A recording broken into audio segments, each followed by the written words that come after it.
Hello everyone, আজকের এই ভিডিওটি অত্যন্ত একটি ট্রেন্ডিং বিষয়। কারণ গত 16ই মার্চ এবং 17ই মার্চ তোমাদের ফুড এসআইয়ের 6টি শিফটে এক্সাম হয়েছে। টোটাল ভ্যাকান্সি ছিল 400 প্লাস এবং পরীক্ষার্থী ছিল 13 লক্ষ প্লাস। তো সত্যি এই এক্সামটি প্রচণ্ড কম্পিটিশনের একটি বিষয় ছিল, কারণ 13 লক্ষ পরীক্ষার্থীর মধ্যে মাত্র 400টি ভ্যাকান্সিতে একটি লড়াই। এবং সেখানে এই যে 16ই মার্চ এবং 17ই মার্চ এক্সাম হয়ে গেল, এখানে আরও একটি বিষয় নিয়ে চর্চা হচ্ছে, সেটি হচ্ছে যে এক্সামের কোশ্চেন আউট হয়েছে, যার ফলে একটি বিভ্রান্তজনক বিষয় আমাদের পশ্চিমবঙ্গে ঘটে গেছে। তাই আজকে তোমাদেরকে সেই বিষয়টি মাথায় রেখে ফুড এসআই যে হয়েছে তার একটি কাট অফ আমি আজকের এই ভিডিওতে তোমাদের সামনে ধারণা দেওয়ার চেষ্টা করব। তাই তোমরা কোশ্চেন আউট হয়েছে সে অনুযায়ী কত পেলে তোমরা পাস করবে, এবং জেনুইনভাবে যদি এক্সাম হয় এবং হয়ে থাকে তাহলে তোমরা কততে কোয়ালিফাই করবে, সে বিষয়টি আমি আজকে তোমাদের সামনে তুলে ধরবো। তাই দেখতে পাচ্ছ প্রশ্নপত্র ফাঁস হয়ে গেছে, পরীক্ষা বাতিল হওয়ার একটি চান্স রয়েছে, কারণ অনেকেই এই বিষয়ে অংশগ্রহণ করছে যাতে পরীক্ষাটি বাতিল হয়, আবার নতুন করে পরীক্ষা নেওয়া হয়, যেটা একটা সম্ভব নয়। তবুও চেষ্টা করছে সকলে যাতে বিষয়টি পিএসসি বোর্ডের কাছে অবগত করা যায়। তাই আজকের এই কাট অফ তোমাদের কাছে একটি ইতিহাস হয়ে থেকে যাবে, তাই আমি সেটা তুলে ধরছি। তাই তোমরা ভিডিওটি শেষ পর্যন্ত দেখো, তাহলে একটি ধারণা পেয়ে যাবে। দেখতে পাচ্ছ তোমাদের সামনে যে বিষয়টি আমি তুলে ধরছি, এটি হচ্ছে 100 নম্বরের তোমাদের এক্সাম ছিল 100 নম্বরের। সেখানে তোমাদের কাট অফ যদি জেনুইনভাবে এক্সাম হতো, কোনো রকমভাবে কোনো ফাঁসের বিষয়টি না ঘটতো, তাহলে তোমাদের কাট অফ এটাই যেত যেটি আমি এখানে তোমাদের সামনে তুলে ধরছি।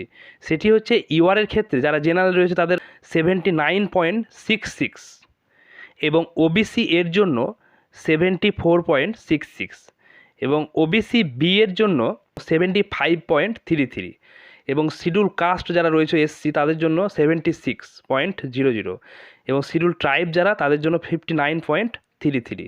এটি তোমাদের একটি আমি ধারণা দিয়েছি যে প্রশ্ন ফাঁসের বিষয়টি যদি না ঘটতো তাহলে তোমাদের কাট আপ এটাই হতো, কারণ যেভাবে প্রশ্ন এসছে তাতে এর চাইতে বেশি কাট অফ আসতেই পারে না।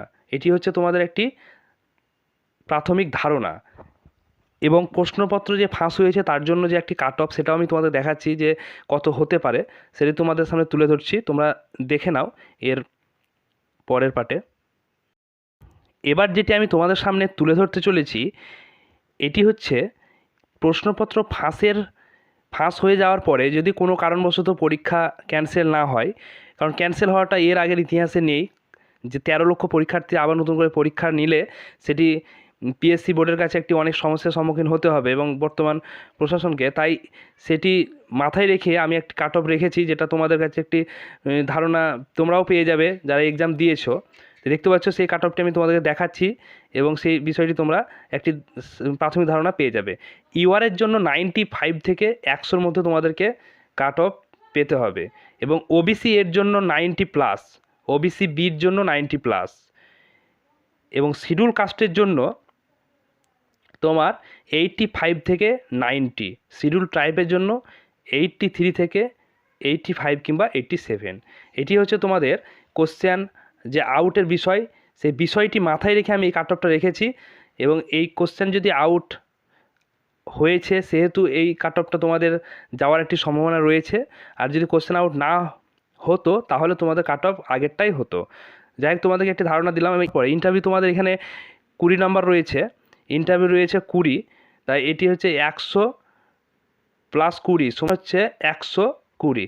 তাই তোমাদেরকে একটি ইন্টারভিউ পাওয়ার পরে তোমাদের যে কাট অফ সেটি তোমাদেরকে দেখানোর আমি চেষ্টা করছি।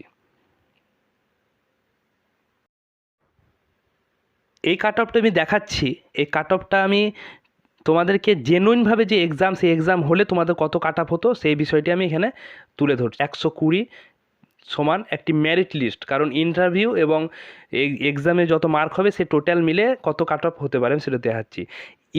ইউআর মানে জেনারেলের জন্য 91.16, ওবিসি এর জন্য 88.66, ওবিসি বির জন্য 88.16 এবং শিডিউল কাস্টের জন্য 88.66, এর শিডিউল ট্রাইবের জন্য 78.83। এটি কিন্তু জেনুইন একটি কাট অফ। এবার যদি তোমাদের প্রশ্নপত্রের বিষয়টি যদি মাথায় রাখো এবং সে প্রশ্নপত্র ফাঁস হয়েছে, তাহলে কিন্তু তোমাদের এই কাট অফটা কিন্তু অনেক যাবে, হাই যাবে, কারণ এমনিতেই তোমাদের জেনারেলের জন্য 95 ধরে নাও, প্লাস তোমার যদি ইন্টারভিউ 15 দেওয়া হয় তাহলে তোমাদের কাট অফ কত যাচ্ছে তোমরা দেখে নাও। কাট অফ হচ্ছে 110 জেনারেলের জন্য, আর শিডিউল কাস্টের জন্য 105 চলে যাবে। তাহলে বুঝতে পারছো তোমাদের কাট অফটা এবার একটু সমস্যার সম্মুখীন তো হতেই হচ্ছে, কারণ বোঝা যাচ্ছে না যে কোশ্চেনপত্র ফাঁস হয়েছে না জেনুইনভাবে পরীক্ষা হয়েছে। সেটি একটি সময়ের বিষয়, সময় এলেই সে বিষয়টি আমরা অবশ্যই অবগত হব। তাই তোমাদেরকে এই ধারণাটা মাথায় রাখতে হবে এবং চেষ্টা করতে হবে যে আগামীতে পরীক্ষার্থীরা ভালোভাবে দিতে পারে, এরকম প্রশ্নপত্র ফাঁসের বিষয়টা যেমন অবশ্যই না আসে। তাই পিএসসিকে মাথায় রাখতে হবে যাতে আপকামিং এক্সামগুলো যাতে সঠিকভাবে হয়, কারণ জেনুইন ছেলে যারা রয়েছে তাদের জন্য সত্যি একটি দুঃখজনক ঘটনা একটা প্রশ্নপত্র ফাঁসের বিষয়টি।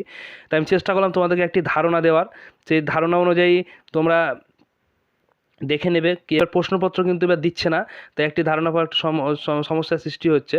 তাই আমি আজকের মতো ভিডিওটি শেষ করছি। তোমরা করবো আপকামিং যে এক্সামগুলো রয়েছে সেই এক্সামগুলো থেকে আমি যে ইনফরমেশান সেগুলো দেওয়ার।